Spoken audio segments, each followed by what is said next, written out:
So, you're asking about feeling this lack of connection, almost an aversion to your new spouse. Hmm. And that's tough, right? It is. Especially when you're expecting that love, that warmth described in Surah 21. Like, shouldn't this just be there? It's a complex situation for sure. Yeah. And we're going to try to get to the bottom of it. We're going deep. Today we're looking at Ishime Isinamadum Shakitichi Gelior, Akaba Surun Nerede. Okay, so right off the bat, that title, translated, it means something like, I can't warm up to my spouse, they seem repulsive, is there a problem? And the author, this is Gerçek İlletmenim Yasin Kelar. Right, and he's a Tara Danishmani. So he basically helps people make big decisions. Exactly. And this whole piece, it tackles this exact scenario, like head on. Someone gets married and they just don't feel that warmth. And instead, they're repulsed. Right from the beginning. Yeah, they're left wondering, did I make a mistake? And then how do I even begin to foster affection? Huge question. Absolutely. And the author, he starts off with this story. It's about a man in an Arab country who, get this, divorces his wife immediately upon seeing her. Wow. Because she wasn't who he expected. So it's an extreme case for sure. Totally. But it's a way to emphasize something really critical. So what's he getting at with this? The importance of really seeing, really knowing who you're going to marry. Before you actually say, I do. Before you make that commitment. Because this is a lifelong thing, right? You're in it for the long haul. And to back this up, the author brings in hadith. Okay, now for listeners who might not be familiar. A hadith is essentially a saying or action attributed to the Prophet Muhammad. And they're incredibly important for guidance in Islam. Exactly. So what does this specific hadith say now? Well, this one states, when one of you proposes marriage to a woman, if he is able to have a look at her to see something that will induce him to marry her, he should do so. So again, that idea of having some level of, I don't know, comfort, connection. Right, before going all in. Before making that huge decision. Exactly. And then the author, he connects this to the Quran. Mm-hmm. Specifically, Surah Al-Baqarah, verse 187. Which talks about spouses being coverings for each other. It's a really powerful image, Absolutely. Protection, mutual support. And the way the author interprets this covering is fascinating. Go on. He's saying it's about, this mutual protection, this fulfillment that becomes easier when you have some understanding of who your spouse is beforehand. So knowing them helps build a relationship from the ground up. Right, that foundation. So if you don't mind me asking, in your experience, what parts of getting to know someone before marriage are most crucial for establishing that covering? Well, the author's overall point is that getting to know your potential spouse, within the appropriate boundaries, of course, is absolutely vital before you get married. And he says it's because this is someone you're planning to spend not just this life with. But the next one, too. Wow, that adds a whole other layer to it. And this brings us to what you're experiencing. Now, the author's working from the understanding, and you said this yourself, that marrying someone unseen isn't common in your culture. Yeah, not really. So he's assuming you saw your spouse before the marriage and that there was no coercion. Right. And he also acknowledges that the marriage has been consummated. And here things get, pretty straightforward. Yeah, the author really pushes back against this idea of rethinking the marriage just because you feel repulsed. Especially after everything that's already happened. Exactly. Like, wait a minute, now you're saying this. And he lays out his reasoning very clearly. Mm. He argues that Islamically, and even just from a basic human decency standpoint, it's kind of contradictory. Contradictory how? You've seen your spouse, agreed to marry them, gone through the ceremony, consummated the marriage. Because you've shared that intimacy. And then to say they're repulsive, it's like, what changed? So it almost feels like a betrayal, in a way. Yeah, there's definitely that element of, how could things shift so drastically after all of that? Which brings us to the heart of your question, right? About Surah 21. The verse about Allah placing love and mercy between spouses. And making their hearts inclined towards each other. And you're asking, where's that for me? Why don't I feel it?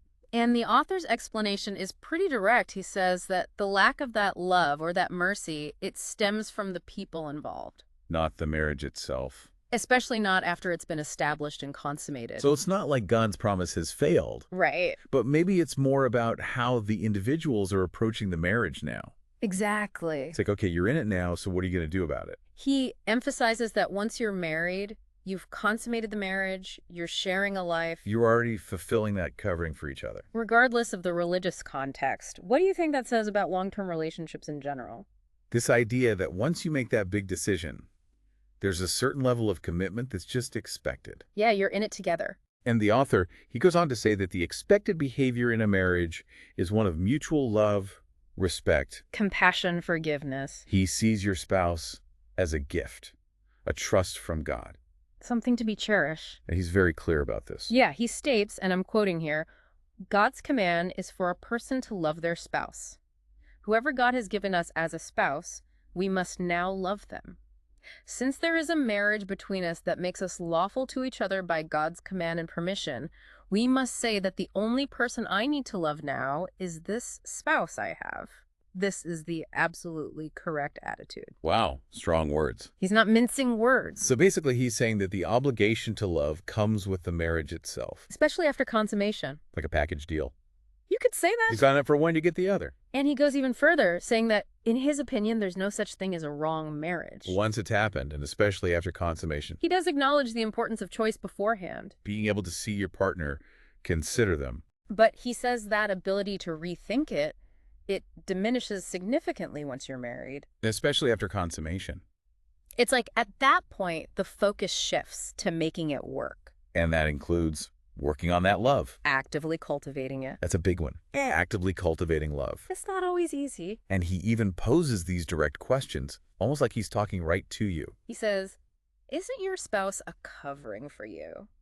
Doesn't she protect you from sin and provide you with peace? What more do you want? It's like he's challenging that repulsion head on. Making you think about all the different aspects of what a spouse provides. It's not just about initial feelings. It's about the bigger picture.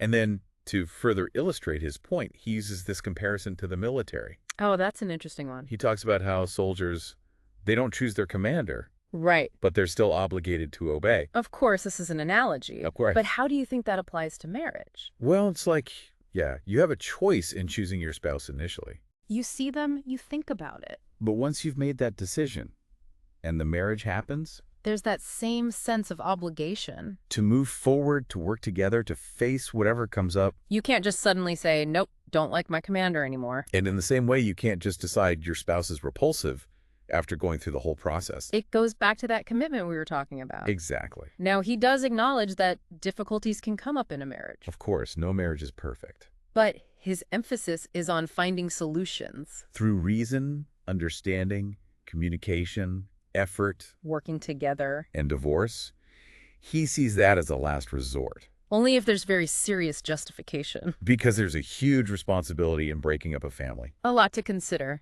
And he ends with some very direct advice, almost like an instruction manual. He says, look, if your spouse is doing their part, fulfilling their duties, meeting your needs, then you need to work on convincing yourself to love her. It's a conscious choice. He calls it out. He says, don't listen to the whispers of Satan. Or the desires of the self. Instead, follow God's commands. Accept the situation. And his final words are, please do this. Powerful stuff. So, to recap for you, you're feeling this lack of connection, even repulsion towards your spouse. And it's understandable to feel that way. But this perspective, it really emphasizes the commitment, the obligation in marriage. Especially after consummation. It's not saying your feelings are wrong. But it's suggesting that maybe the issue isn't the marriage itself. It's about shifting your perspective. Actively cultivating love and acceptance. Which is tough. It's not always easy. But it's important to remember that this is a specific viewpoint. Rooted in a particular religious and cultural understanding. And it's directly challenging the feelings you're having. Offering a framework to understand and address them. Within the context of your commitment. Which leads us to a final thought for you to consider. Okay, hit me. Given this perspective, what does it really mean to actively cultivate those feelings of love and acceptance? Even when it's hard, even when your initial feelings are different. And how do you navigate the space between your own emotions? And those obligations, those expectations in your marriage. It's a complex journey, and it goes beyond what this text explores. But it's definitely worth thinking about. It's worth exploring. On your own, in your own time. Absolutely. And that's where we'll leave it for today. Until next time.